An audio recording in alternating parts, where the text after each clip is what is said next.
Hello, എല്ലാവർക്കും നമസ്കാരം.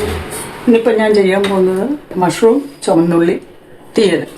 ഇതിലേക്ക് തുടങ്ങുകയാണ്. ആദ്യം ഗ്യാസ് കത്തിച്ച് കൊടുക്കാം. 1.5 സ്പൂൺ വെളിച്ചെണ്ണ, 2 സ്പൂൺ ഒഴിച്ചതിന് 2 സ്പൂൺ വെളിച്ചെണ്ണ, ടേബിൾ സ്പൂണാണ്. വെളിച്ചെണ്ണ ചൂടായി അല്പം കുറച്ച് നന്നായിട്ട് ചൂടായില്ലെങ്കിൽ കടുക് പെട്ടെന്ന് പൊട്ടിച്ചിട്ടില്ല. ഇതിന് വേണ്ട സാധനം മഷ്റൂം. ഇതൊരു 200 ഗ്രാം തികച്ചില്ല, 180 ഗ്രാം മഷ്റൂം നന്നായി ക്ലീൻ ചെയ്തത്.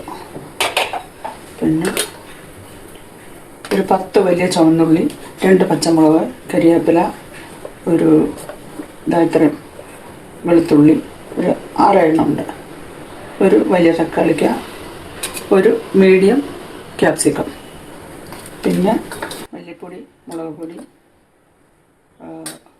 കടുക്. ഇതിലേക്ക് കടുക് കൊടുക്കും. പിന്നെ കുറച്ച് പിഴിപൊടി,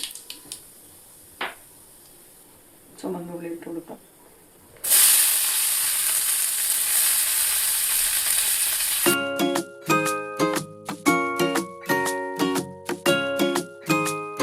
ഇതിലേക്ക് വെളുത്തുള്ളി ചെറുതായിട്ട് ഒരു ട്രാൻസ്പെറൻറ്റ് ആയിട്ടൊന്ന് വഴുന്ന നമുക്കിതിലേക്ക് 1 ടീസ്പൂൺ മുളക് പൊടി,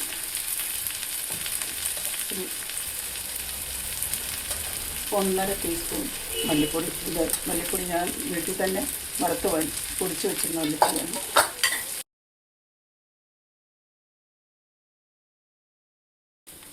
തേങ്ങ ഞാൻ നേരത്തെ തന്നെ വറുത്ത് അരച്ച് വെച്ചിട്ടുണ്ടായിരുന്നു. ചിക്കൻ നോകത്തില്ല, നന്നായിട്ട് മൂപ്പിച്ച് അടച്ച് വെച്ച് കഴിഞ്ഞാൽ ഒരാഴ്ച വരെ ഇരിക്കുക, ഒരാഴ്ച കൂടുതലിരിക്കും. ഇനി നമുക്ക് മഷ്റൂം ഇതിലേക്ക് ചേർക്കാം.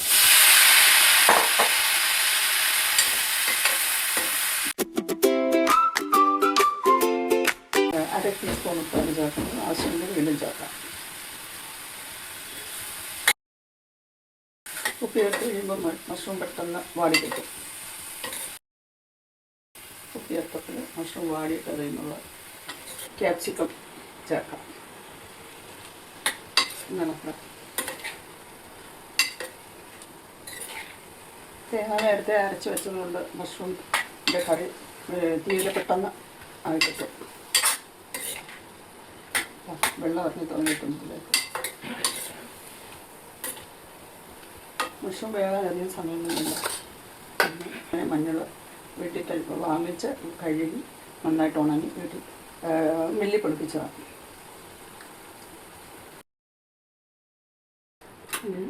തക്കാളിക്ക ചേർക്കാം.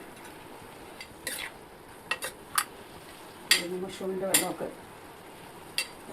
നന്നായിട്ട് ഇറങ്ങിയിട്ടുണ്ട്. കരിവേപ്പിലയും കൂടി ചേർക്കാം. ഒരു 2 മിനിറ്റ് ഒന്ന് അടച്ചു വെക്കാം.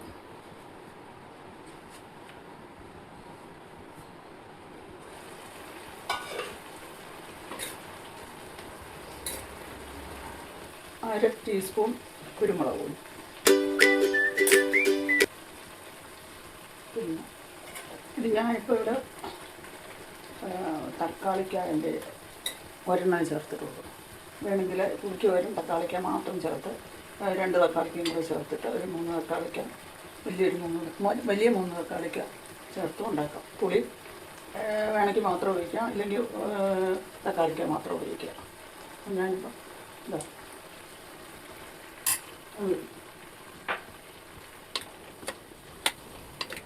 മഷ്റൂമിന് അധികം പുളി ആവശ്യമില്ല. ഇനിയിപ്പം അരച്ച് വെച്ചിരുന്ന തേങ്ങായും ഇതിൻ്റെ കൂടെ ഉള്ളി, ഒരു 2-3 ഉള്ളിയും കൂടെ ചേർത്താണ് അരച്ച് വെച്ചിരുന്നത്. ചെറിയ ഉള്ളി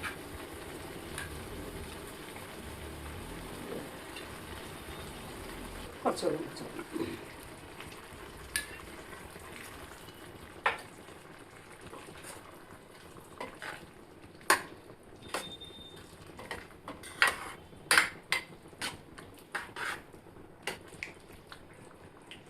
കറി നല്ല തിക്കാവണം.